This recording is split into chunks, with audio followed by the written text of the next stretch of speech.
প্রথম আলো daily star কার্যালয়ে হামলা গণতন্ত্রের উপর হামলার শামিল। তাই এখনই মব ভায়োলেন্স থামাতে হবে, রুখে দাঁড়াতে হবে শান্তিকামী মানুষকে, নইলে ব্যাহত হবে জন আকাঙ্ক্ষা। সোমবার রাজধানীতে সম্পাদক পরিষদ ও নোয়াবের প্রতিবাদ সভায় এসব কথা উঠে আসে। 18 ডিসেম্বর রাতে প্রথম আলো ও ডেইলি স্টার কার্যালয়ে হামলা ও অগ্নিসংযোগ করে একদল উশৃঙ্খল জনতা। ইনকিলাব মঞ্চের মুখপাত্র ওসমান হাদির মৃত্যু সংবাদ ছড়িয়ে পড়ার পর এ ঘটনা ঘটে। এ সময় সম্পাদক পরিষদের সভাপতি নিউজ সম্পাদক নুরুল কবিরকে হেনস্থা করা হয়।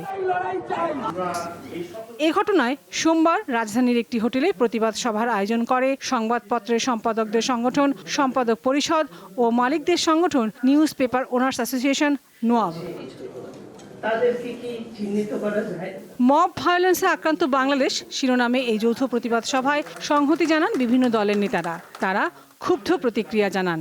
আমার স্বাধীনভাবে চিন্তা করার যে অধিকার, আমার কথা বলার যে অধিকার, তারপর আবার আঘাত এসেছে। সরকারের ভিতরের একটা অংশের এখানে সংশ্লিষ্টতা রয়েছে। সমাজে এটার পক্ষে সম্মতি তৈরি করা হয়েছিল অনেকদিন ধরেই এবং এটার সাথে রাজনৈতিক ব্যাকআপও আছে। অন্য বক্তারা বলেন, দেশে যে মোবোক্রেসি শুরু হয়েছে তা নতুন বাংলাদেশের স্বপ্ন বাস্তবায়নের পথে বড় বাধা।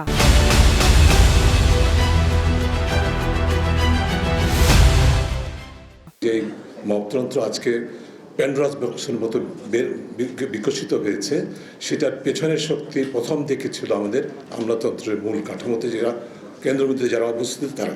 বাংলাদেশে শুধুমাত্র একটি রাজনৈতিক নির্বাচনী আন্দোলন হচ্ছে না, বাংলাদেশে একটি সাংস্কৃতিক এবং আদর্শগত আন্দোলন হচ্ছে। গণমাধ্যমের ওপর আঘাত মুক্ত চিন্তা ও বুদ্ধির পথ রোধ করার অপচেষ্টা বলে মনে করেন সম্পাদক পরিষদ ও নোয়াবের নেতারা।